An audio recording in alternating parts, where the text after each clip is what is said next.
أما بعد، فإن أصدق الحديث كتاب الله تعالى، وأحسن الهدي هدي محمد صلى الله عليه وسلم، وشر الأمور محدثاتها، وكل محدثة بدعة، وكل بدعة ضلالة، وكل ضلالة في النار. وما قل وكفى خير مما كثر وألهى، وإنما توعدون لآت وما أنتم بمعجزين. ثم أما بعد، فقد ودعنا منذ أيام قليلة شهر البركات،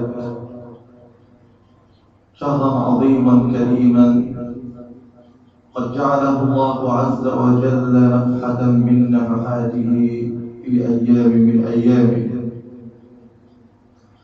هذا الشهر الكريم الذي فرضه الله عز وجل على المسلمين فيه عبادة عجيبة عظيمة لم يعبد بها إله باطل في الأرض أبدا، وهي عبادة الجوع والعطش وترك شهوة الجماع.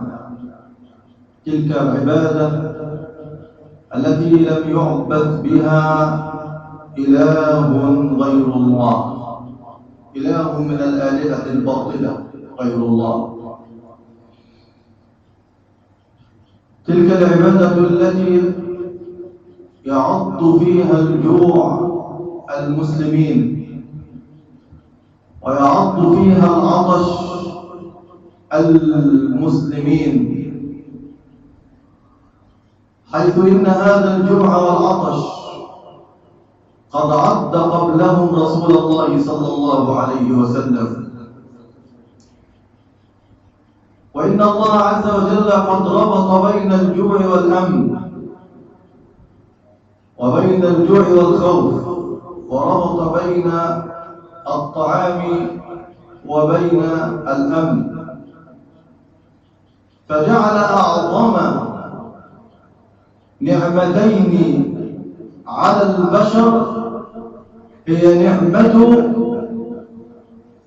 الأمن ونعمة الشبع. قال الله عز وجل: لإيلاف قريش إيلافهم رحلة الشتاء والصيف فليعبدوا رب هذا البيت الذي أطعمهم من جوع وآمنهم من خوف. تلك النعمتان العظيمتان التي يمن الله عز وجل بهما على البشر، وتلك النعمتان التي يبتلي الله عز وجل عباده بهما، إذ قال الله عز وجل: لنبلونكم بشيء من الخوف والجوع. فالخوف مرتبط مع الجوع، والأمن مرتبط مع الشبع والطعام. لنبلونكم بشيء من الخوف والجوع ونقص من الأموال والأنفس والثمرات، وبشر الصابرين الذين إذا أصابتهم مصيبة قالوا إنا لله وإنا إليه راجعون، أولئك عليهم صلوات من ربهم ورحمة وأولئك هم المهتدون. ولقد عاقب الله عز وجل القرية التي كفرت بنعم الله بأن ألبسها لباس الجوع والخوف. هناك فرق بين أن يقول الله عز وجل للمؤمنين: ليبلونكم الله بشيء من الخوف والجوع، وبين أن يقول: واضرب لهم مثلا قرية كانت آمنة مطمئنة يأتيها رزقها رغدا من كل مكان فكفرت بأنعم الله فأذاقها الله لباس الجوع والخوف. فالجوع والخوف هما بلاءان من الله عز وجل، والأمن والطعام هما نعمتان من الله عز وجل. يقول الرسول صلى الله عليه وسلم: من بات آمنا في سربه معافا في بدنه عنده قوت يومه فقد حيزت له الدنيا بحذافيرها، آمنا معافا عنده قوت يومه فقد حيزت له الدنيا بحذافيرها. هذا هو ميزان الإسلام في الأمن والخوف، وهذا هو ميزان الإسلام في الطعام والشراب والأمن. فالأمن لا ينفصل عن الطعام، فطعام بلا أمن لا يساوي شيئا، وأمن بلا طعام لا يساوي شيئا. ولذلك فإن الله عز وجل قد فرض على المسلمين هذه الفريضة حتى يعضهم الجوع وحتى يعضهم العطش، وما ذلك إلا في سبيل الله. أتدرون أيها المسلمون أن علماء أصول الفقه قد قالوا إن العبادات كلها، الصلاة والصيام والزكاة والحج، كلها مشروعة للحفاظ على الدين. فأنت تجوع وتعطش ويعضك الجوع حتى تحافظ على الدين، لأن الدين هو الضروري الأول، مقدم على النفس ومقدم على العقل ومقدم على العبد ومقدم على النسل. فالله عز وجل قد شرع كل الشرائع من لدن آدم عليه السلام إلى محمد صلى الله عليه وسلم، شرع كل هذه الشرائع للحفاظ على 5 أشياء: الدين والنفس والعقل والعرض والمال. والدين مقدم على كل هؤلاء. الدين مقدم على النفوس، فالنفوس تظهر في سبيل هذا الدين، والدموع تتقطع في سبيل هذا الدين، والأرواح تظهر في سبيل هذا الدين، والأعراض قد تنتهك في سبيل الحفاظ على هذا الدين. هذا ما فعله زرارة أسعد بن زرارة رضي الله عنه في بيعة العقبة الثانية، حين جاءوا ليبايعوا النبي صلى الله عليه وسلم بيعة الرجال، حين مد الصحابة رضوان الله عليهم أيديهم حتى يبايعوا النبي صلى الله عليه وسلم، فأمسك أصغار القوم بأيديهم وقال: أتدرون على ما تبايعون هذا الرجل؟ إنكم تبايعونه على نهكة الأموال وقتلة الأشراف، وأن تعضكم السيوف لا تعضكم الجوع والعطش فقط، بل على أن تعضكم السيوف وأن تضربكم العرب والعجم بقوس واحدة. فإن كنتم آخذوا على هذا فخذوه، فإنه عز الدنيا والآخرة. وإن كنتم ترون أنكم إذا حدث لكم هذا تركتموه وتخليتم عنه فدعوه من الآن، فإنه ذل الدنيا والآخرة. فالصيام الذي فيه يعد الجوع الأحشاء ويحرق العطش الأحشاء إنما فرض حتى نحافظ على ديننا. وكان رسول الله صلى الله عليه وسلم هو أشد من عضه الجوع في سبيل هذا الدين. 3 سنوات في مكة، 3 سنوات في مكة صلى الله عليه وسلم في شعب يمنعون عنهم التجارة والزواج والطعام والشراب حتى تكرهت أشداقهم من أكل الخبط ومن أكل ورق الشجر. كان كل واحد منهم في اليوم يأخذ نصف تمرة كلما جاع مصها، وما ذلك إلا في سبيل الدين. ولم يقل أحد إن استبداد أبي جهل واستبداد أبي لهب هو أفضل من المشقة التي نلاقيها في شعب مكة، وإلا كان قد كفر بالله عز وجل ورسوله صلى الله عليه وسلم. ثم لما ذهب إلى المدينة صلى الله عليه وسلم لم يرتاح، بل جاهد في سبيل هذا الدين بالمهج والأرواح حتى يحفظ هذا الدين. ولقد فرض الصيام في السنة الثانية من الهجرة حتى يعلم المسلمون أن الطعام والشراب وترك الشهوة وترك كل شيء يكون في سبيل هذا الدين. حتى إن 70 من صناديق أصحابه قتلوا في غزوة واحدة، و70 آخرون قتلوا في الرجيع. وهكذا كان يقتل أصحابه في سبيل هذا الدين، حتى إن رسول الله صلى الله عليه وسلم قد عذبهم الجوع والخوف، كما قال الله عز وجل: لنبلونكم بشيء من الخوف والجوع. ولقد ابتلى الله عز وجل أفضل أنبيائه وأشرف رسله وأطهر من سار على البيداء ومن أظلمته السماء، قد ابتلاه بالجوع والخوف في غزوة الأحزاب، حتى إن الصحابة رضوان الله عليهم كان كل منهم يربط على بطنه حجرا من الجوع، وكان النبي صلى الله عليه وسلم يربط على بطنه حجرين.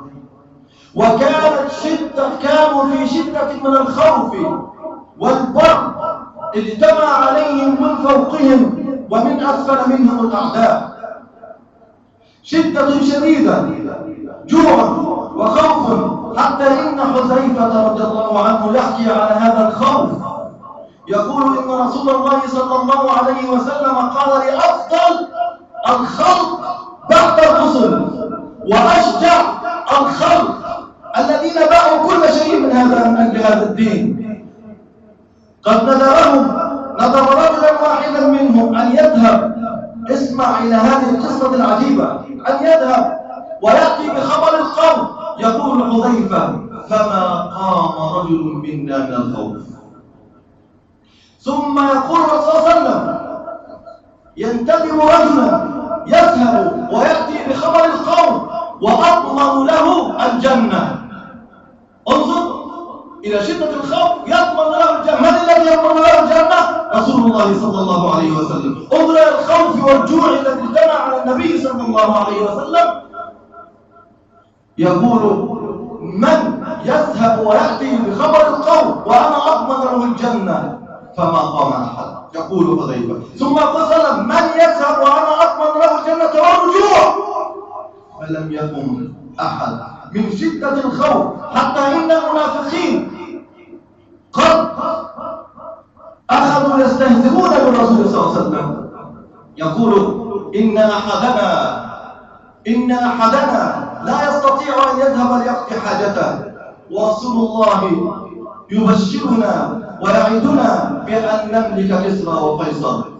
وقالت طائفة: يا أهل يثرب لا مقام لكم فارجعوا. ويستأذن فريق منهم النبي يقولون: إن بيوتنا عورة، وما هي بعورة، إن يريدون إلا فرارا. يقول حذيفة: فما كان من رسول الله صلى الله عليه وسلم إلا أن قال: قم يا حذيفة. هكذا اجتمع الرسول صلى الله عليه وسلم الخوف والجوع في غزوة، ولم يقل أحد من المسلمين يومها إن استبداد أبي جهل وأبي لهب وصفوان بن أمية استبداده خير مما فيه الرسول صلى الله عليه وسلم من الجوع والخوف. وهكذا أيها المسلمون، إن الصيام مدرسة عظيمة تبنى فيها شخصية المسلم، حتى يقول للناس: إنني أضحي بشهوتي، وأضحي بطعامي، وأضحي بشرابي، وأضحي بنفسي، وأضحي بعرضي. ذلك العرض الذي انطلق في مكة، الذي جاء أبو جهل اللعين على امرأة ياسر سمية رضي الله عنها، فانتهك عرضها ووضع الحربة في فرجها حتى خرجت من دبرها قتلها. ولم يقل أحد يوما إن استبداد أبي جهل خير مما فيه المسلمون من هتك لعرض امرأة مسلمة. بل كان الرسول صلى الله عليه وسلم لا يقول إلا: صبرا آل ياسر، إن موعدكم الجنة. لم يقل لهم أبدا ارجعوا إلى استبداد أبي جهل وارجعوا إلى استبداد أبي لهب وإني متشائم مما نحن فيه. لم يقل أبدا الرسول صلى الله عليه وسلم حاشاه أن يقول، حاشاه أن يرتدي بالاستبداد، وحاشاه أن يسترضي بالكفر بديلا عن هتك الأعراض وكذا. إنما هذه حجة فرعونية، مسرحية فرعونية. قد قال فرعون الأول تخويفا للناس مما يسمى الفوضى وتخويفا للناس مما يسمى الفساد. قال فرعون حتى تعلموا أن حجة فرعون وعمل فرعون وخطة فرعون هي خطة الفراعين كلهم من أول الزمان إلى آخر الزمان، حيث قال الله عز وجل وكذلك ما أتى الذين من قبلك من رسول ولا نبي إلا قالوا ساحر أو مجنون أتواصوا به بل هم قوم طاغون. خطتهم واحدة. قال فرعون ذروني أقتل موسى وليدعو ربه إني أخاف أن يبدل دينكم أو أن يظهر في الأرض الفساد. إني أخاف أن يظهر الفوضى، إني أخاف أن يظهر الفوضى. هكذا هذه حجة فرعون وحجة سحرة فرعون وحجة أتباع فرعون حين قالوا لفرعون اللعين وقال الملأ من قوم فرعون أتذر موسى وقومه ليفسدوا في الأرض. موسى يفسد في الأرض، موسى يفسد في الأرض والاستبداديون هم الذين سيأتون بالأمن. موسى يفسد في الأرض وفرعون سيأتي بالأمن. موسى يأتي بالفساد والفوضى وفرعون سيأتي بالصلاح والاستقرار. أي عقول تفكر، أي عقول تفكر. وقال الملأ من قوم فرعون أتذر موسى ليفسد في الأرض ويذرك وآلهتك، وفي رواية وذرك وإلهتك قال سنقتل أبناءهم ونستحيي نساءهم وإنا فوقهم قاهرون. تلك الخطة القديمة الحديثة حيث فعلوا هذا معنا في هذه الأيام. مسرحية حين سحبوا وأمروا الجنود والشرطة أن تختفي، ثم أعطوا البلطجية الذين هم صناعتهم الذين كانوا يستخدمونهم في كل وقت. ألم يكونوا يستخدمونهم فيما يسمى انتخابات مجلس الشعب لضرب المعارضين بالسنة والسيوف؟ هم هؤلاء صنيعتهم. جعلوا الشرطة تنسحب ثم أطلقوا البلطجية يروعون الناس. ثم جاء دور الإعلام الخبير في نشر ما يسمى بخطف البنات وبالبلطجة حتى تكتمل هذه الخطة المحكمة، حتى يندم الناس على الخروج على فرعون الذي أكثر الفساد في الأرض كما قال الله عز وجل وفرعون ذي الأوتاد الذين طغوا في البلاد فأكثروا فيها الفساد. خطة محكمة، ولكن الأخطر من هذه الخطة التي وضعها هؤلاء الشياطين أن يشترك فيها المشايخ وعلماء الدين، حيث تكتمل المسرحية بخروج مجموعة من رجال الدين يزعمون أن الاستبداد الذي كان أفضل من الفوضى التي نحن فيها. يزعمون هذا. هذه مسرحية مكتملة الجوانب، حيث إن آخر شيء يظهر على خشبة المسرح أولئك الدعاة الذين أعدوهم من قبل ونشروهم وجعلوهم أصناما للناس. من اعترض عليهم أو من رفض كلامهم كان شيئا عجيبا عندهم وشيئا خطيرا. المسرحية حتى تكتمل لابد أن يشارك فيها الدين وعلماء الدين.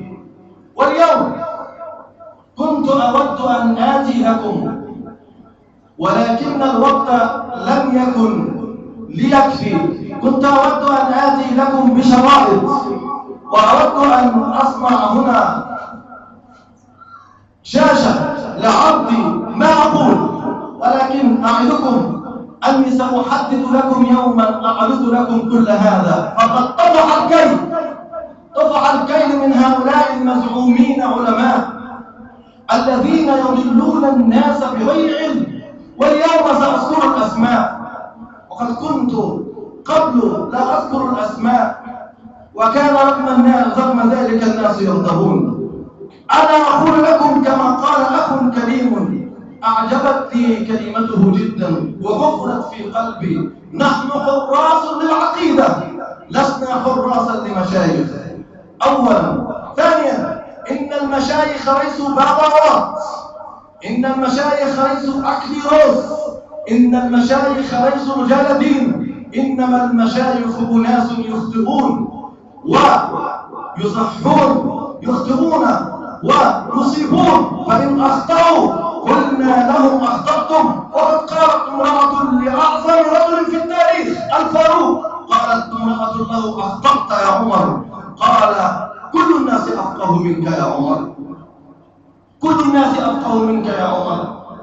يقول أبو إسحاق الحويني مكملا للمسرحية التي صنعوها لهذا الشعب حتى يرجع إلى حظيرة الطاغوت، وحتى يندم على الخروج على هذا الحاكم المجرم الذين مكثوا 30 عاما يمهدون له الأرض ويدافعون عنه ويمنعون الخروج عن الناس عنه. فلما ركلهم الناس ورفضوا كلامهم وخرجوا عليه وانتصروا، جاءوا بعد ذلك اليوم يريدون أن يخرجوا. يقول أبو إسحاق الحويني في شريط الله: إني متشائم، وإن الاستبداد خير من الفوضى التي نحن فيها.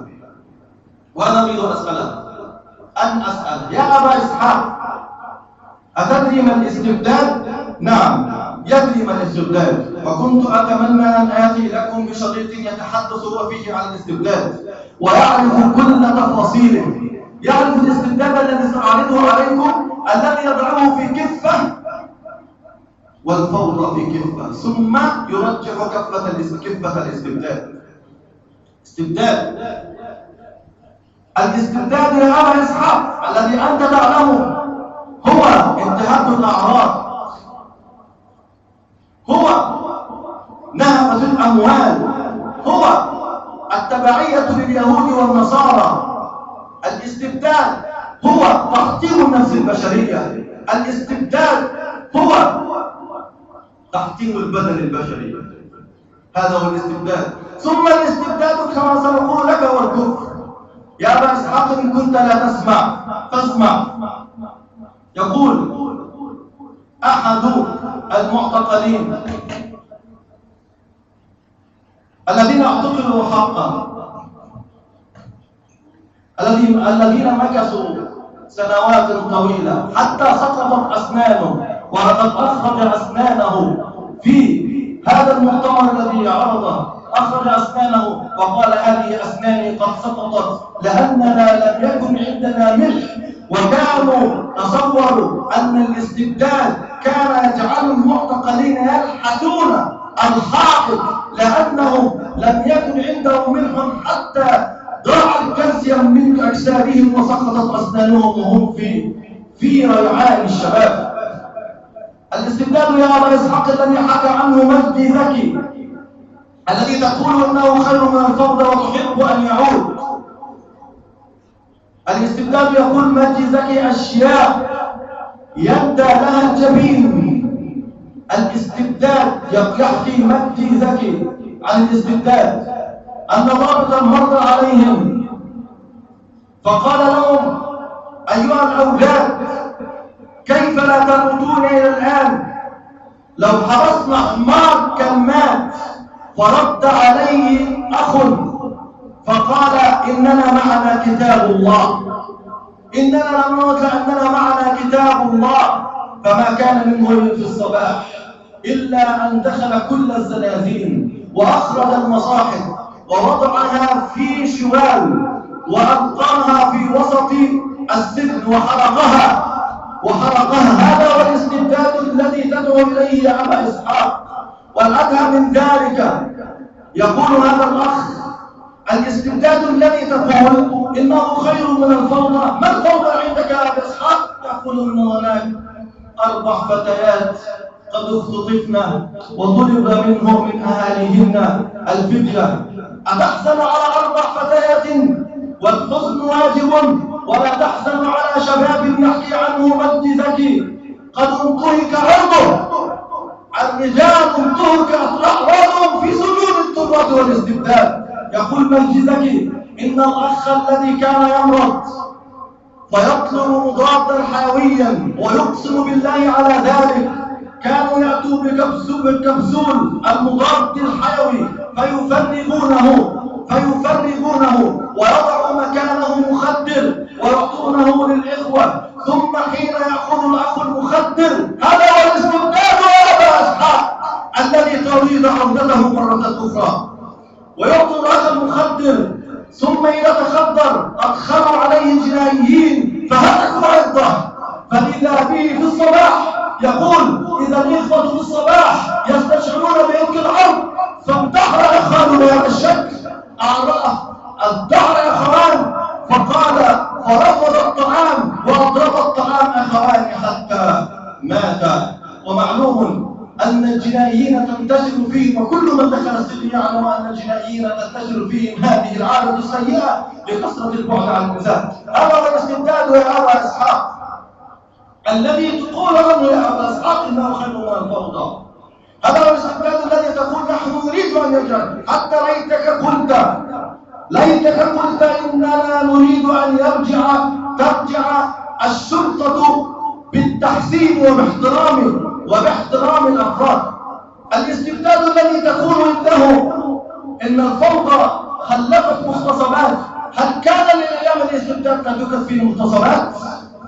كم من آلاف حالات اغتصبت، كم من شباب اغتصب في السجن، وما حكاية عماد الكبير ذلك صائد الميكروباص التي انتشرت على كل الفضائيات، ما هي ببعيد. الاستبداد الذي ينتهك الأعراض أنت تؤيده، الاستبداد الذي ينتهك أعراض الرجال أنت تؤيده، الاستبداد الذي أقول لك الاستبداد هو كفر.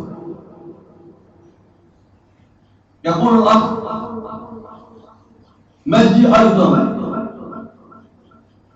إنه بعد أن حرق المصاحف طلب من كل المسجونين الإخوة أن يخرجوا، وهناك شجرة في ساحة السجن، فقال لهم: طوفوا حول هذه الشجرة ثم قولوا لبيك اللهم لبيك على الشجرة.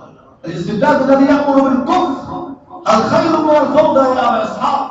يا عالم الحديث، أنت تروج للاستبداد حتى يعود، أنت تروج للإجرام حتى يعود، أنت تكمل مسرحية المجرمين الفراعين. وهذا يذكرني بالأستاذ سيد قطب رحمه الله حين أخذوه ليعلموه، فأجاه شيخ من هؤلاء يقول له: قل لا إله إلا الله. فنظر إليه الشهيد نحسبه كذلك نظرة تعجب، وقال: حتى أنت جئت لتكمل المسرحية، حتى أنت جئت لتكمل المسرحية؟ يا أخي، أنا ذاهب لأموت من أجل لا إله إلا الله، وأنت تتأكد بلا إله إلا الله. فرق بين الذي يتأكد بلا إله إلا الله والذي يموت في سبيل لا إله إلا الله. يا أصحاب، وأنا أنادي الشباب المسلم وأناديكم أيها الإخوة الأفاضل، وأعرض عليكم هذا ولا أقول في بل أريد رأيكم أنتم يا حراس العقيدة، يا حماة الشريعة، يا أبناء الإسلام. ثم أخرجهم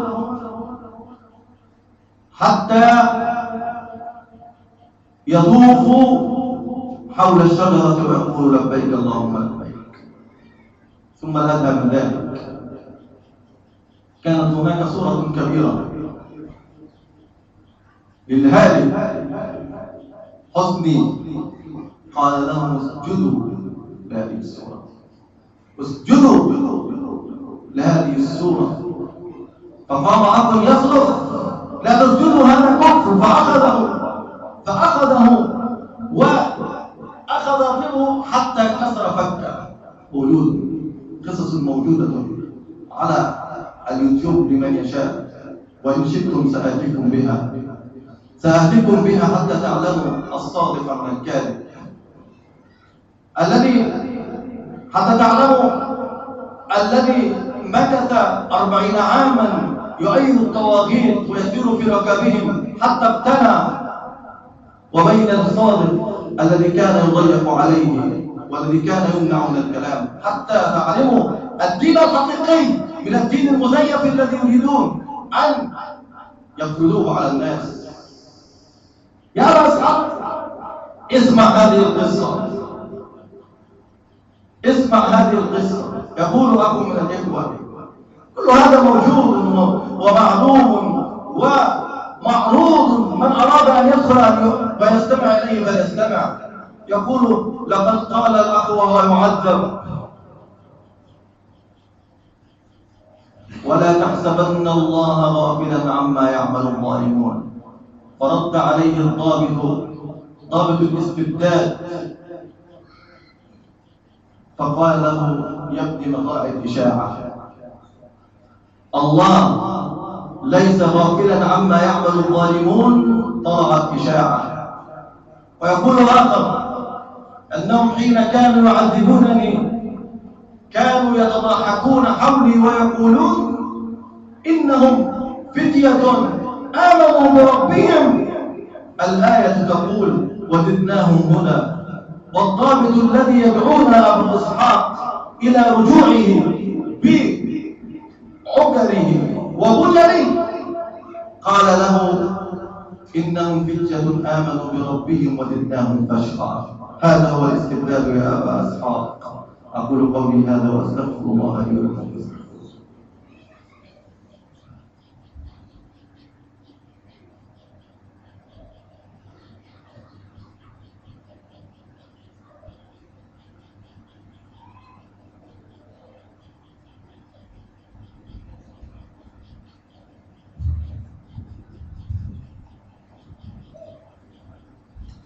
الحمد لله والصلاة والسلام على رسول الله، وأشهد أن لا إله إلا الله وحده لا شريك له،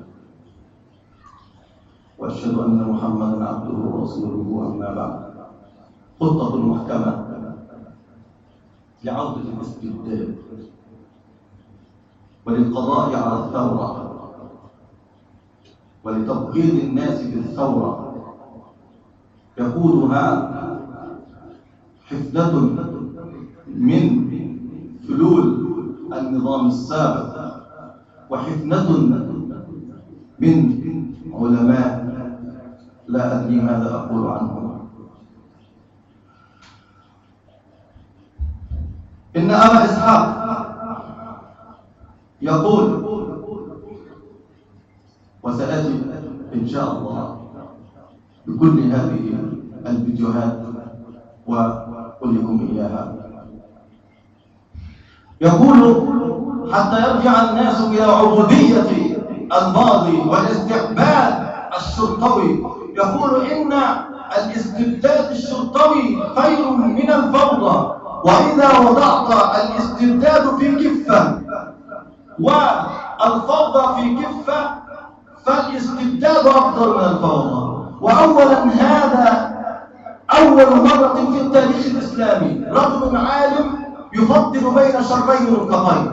التفضيل لا يكون بين شرين مطلقين، بل هم الاثنين مرفوضان، إنما التفضيل يكون بين خيرين أو بين خير حلال أو بين كذا. أما أن يفضل بين شرين مطلقين بين الفوضى وبين الاستبداد هذا لم يحدث في التاريخ ولم يحدث في القرآن ولا يحدث في السنة، والوقت لا يكفي للدلالة على هذا. ثم إذا علمنا أن الاستبداد هد للأعراض ورعب وتخويف. يا أبا إسحاق، هل أولئك الاستبداديون الذين أخافوا الناس وأرعبوهم وقتلوهم؟ حتى إن الثوار يقولون إنهم أرادوا أن يرعبوهم في أول الثورة، فأخذوا رجالا من على كبر الموجود على التحرير فقطعوا رأس رجل وألقوه إليهم كما كان يفعل التتار قديما حتى يخيفونهم. هل هؤلاء سيأتوننا بالأمن وعدم الفوضى؟ أليست الفوضى هي البت الشرعية للاستبداد يا أبا إسحاق؟ ألا تدري هذا؟ أليست الفوضى هي البت الشرعية للاستبداد؟ ألا تعلم أن الاستبداد هو أعظم محطم النفس البشرية؟ إن أريد أن أقرأ عليكم بعض كلام الشهيد سيد قطب في خطورة الاستبداد. يقول: ليس أفسد للنفس البشرية من الظلم والخضوع للطغيان الذي يدعون إليه المشايخ. وبالعجب أن شيخ آخر هو محمد حسان يبشرنا بالأمن الوطني. ماذا يبشرنا بالأمن الوطني؟ يقول يدعو لرئيس الأمن الوطني الجديد ويقول: ولقد بشرني رئيس الأمن الوطني بشيء عظيم. ما هو الشيء العظيم هذا؟ أن الأبواب التي كانوا يدخلونها قصيرة لا يدخلها الإنسان إلا ومنحني، سنحطمها ونجعل الأبواب عالية. ما شاء الله يا شيخ محمد، ما شاء الله عليك. الأبواب بدل من أن ندخل في المسالك حتى تصلح ظهورنا ويتصب أدياننا وتنتهك أعراضنا، بعد الفرق بين أن ندخل ونحن منحنين سندخل إلى تلك المسالك. هذا يبشرنا به الشيخ محمد حسان. بدل أن ندخل ونحن منحنين حتى ندخل المسالك وندخل التعذيب وندخل هكذا ونحن منحنين. الفرق أن ندخل ونحن واقفين. ما شاء الله عليه. إنه ليس أفسد للنفس البشرية من الذل والخضوع للطغيان طويلا، ومن الحياة في ظل الإرهاب والخوف والالتواء لتفادي الأخطار والعذاب والحركة في الظلام مع الذعر الدائم والتوقع الدائم للبلاء. أليس هذا كان موجودا؟ توقع النار والبلاء. اقسم بالله إن كثيرا من الإخوة ما كانوا ينامون في بيوتهم. اقسم بالله إننا كنا كل يوم ننتظر أن يأتينا المرض ظهور الفجر، ما كنا نعمل في بيوتنا. وهذا يدعونا إلى رجوع الاستبداد مرة أخرى، ويزعم أن الاستبداد خير مما نحن فيه من الحرية. تلك الحرية التي الناس أشعر أن الناس الآن يتنفسون بحرية. يقول: لقد عاش بنو إسرائيل في هذا العذاب طويلا، عاشوا في ظل الإرهاب وفي ظل الوثنية الفرعونية. إن الاستبداد هو إرهاب لا في أمن فيه، هو وثنية لا إسلام فيه. هل تطلب النار في الماء؟ ومكلف الأشياء غير طباعها، ومكلف الأشياء غير طباعها، متطلب في الماء جذوة نار، متطلب في الماء جذوة نار. ليتك يا أبا إسحاق حين طلبت منا الرجوع إلى الاستبداد قلت للشرطة لابد أن تحسني معاملتك للناس. وأقول لكم إن هذه الشرطة لا يمكن أن تحسن معاملة أهل الناس، لأن تربيتها أن يكون الناس عبيدا لها، أن يكون الناس عبيدا لها. واقرأوا إن شئتم أو اقرأوا لزوما كتاب محمود قطري، العميد محمود قطري، كتاب فقير كان كالصور وأظن اليوم موجود، كتاب يوميات ضابط شرطة في مدينة الذهاب. يوميات ضابط شرطة في مدينة الذهاب. عاشوا يقتل فرعون أبناءهم، ألم يقول يقتلون أبناءنا؟ إن جمال عبد الناصر والسادات كان إذا عرضت عليهم قوائم بالمعدومين بالمحسوم عليهم بالإعدام كانوا يعفوا. أما حسني مبارك لم يعفو عن رجل واحد قتل عليه بالإعدام، واليوم هو بالعفو. عاشوا يقتل فرعون أبناءهم ويستحيي نساءهم. فإذا فضل هذا النوع من البشع من الإرهاب الوحشي عاشوا حياة الذل والسفرة. ألم يكونوا يأخذوا عربات الناس من على السريع حتى تعمل طوال النهار بالسفرة؟ ألم يكن يأخذ عربة المخالف 3 أشهر؟ من أين كان يأكل؟ هذا هو الاستبداد الذي يبشروننا به، هذا هو الأمن الوطني الذي يبشروننا به. ألم يكونوا يأمرون الناس بالسخرة؟ ألم يكونوا يقهرون الناس؟ ألم يكونوا كل هذا هو الاستبداد، كفر وفسق وتحطيم للنفس البشرية وتحطيم للبدن البشري. كل هذا في كفة، والفوضى في كفة. أيها تختارون أيها الناس؟ إن أبا إسحاق قد اختار لكم الاستبداد، وأنتم ماذا تختارون؟ هل تختارون عبودية مرة أخرى؟ هل تعيدون للسخرة مرة أخرى؟ هل تعيدون لضرب الأبشار مرة أخرى؟ يقول سيد قطب رحمه الله: ففسدت نفوسهم وفسدت طبيعتهم والتوت فطرتهم وانحرفت تصرفهم. أيها المسلمون، إنهم يعيبون على الشعب ما هو فيه من التخلف. من الذي أنتج هذا الشعب؟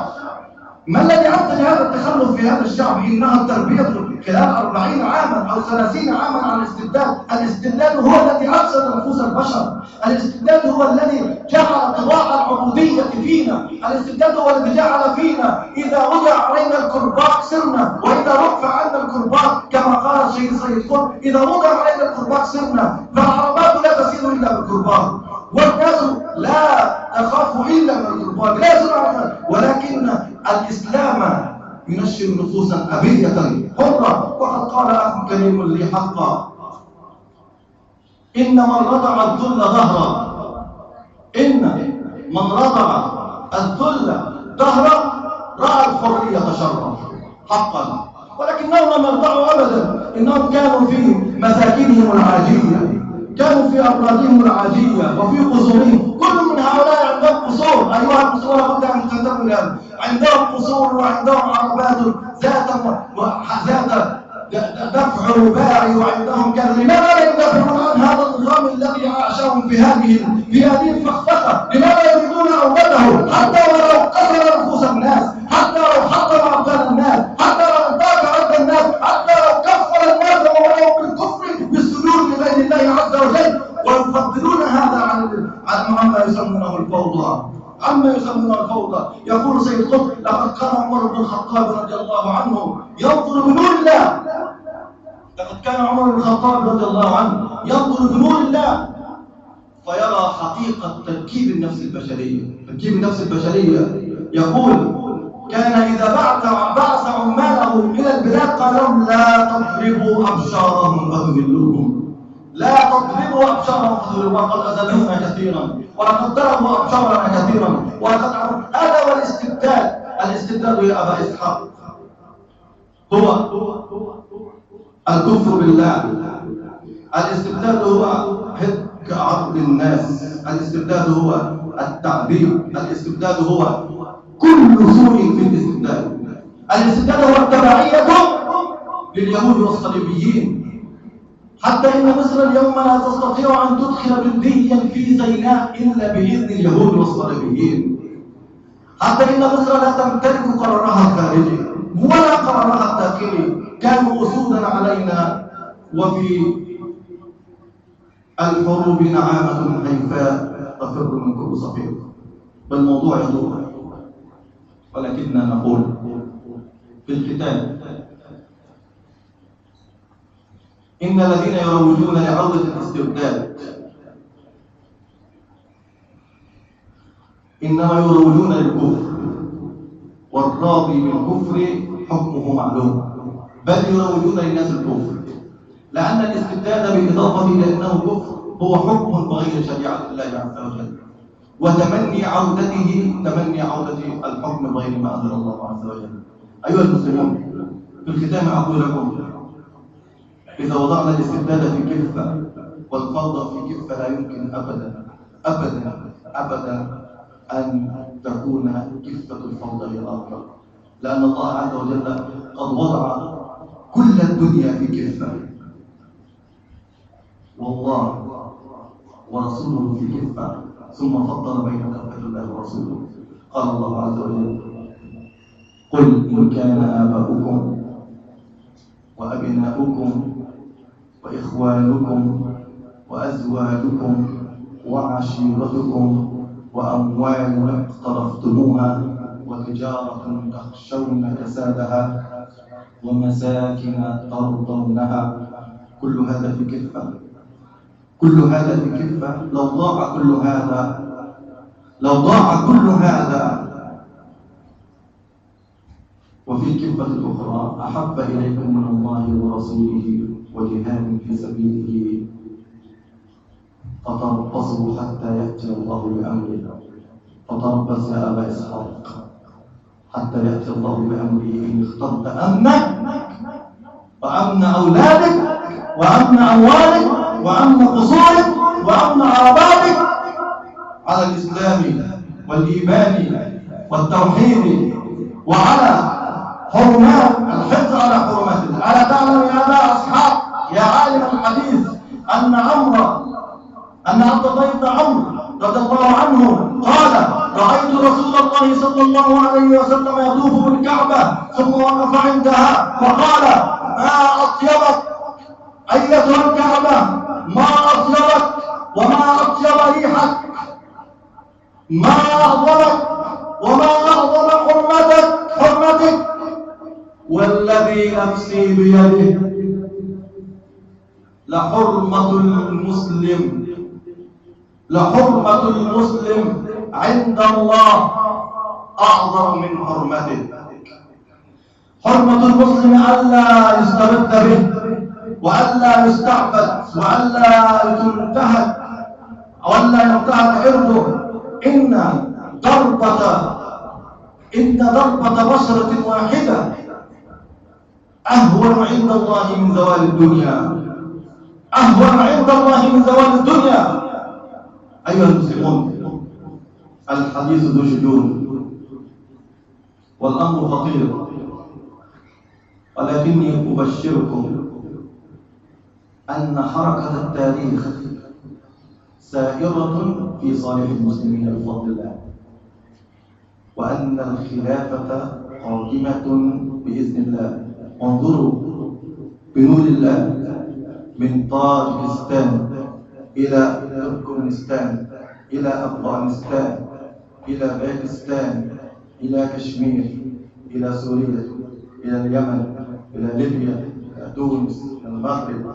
تعلم أن الله بفضله في سماواته قد شاء أمرا هو منفذه وقدر قضاء هو فاعله. إن الله يمهد الأرض لشيء لا ندري ما هو. حركة التاريخ سائرة لنا، والصليبيون إلى زوال والطواغيت إلى زوال.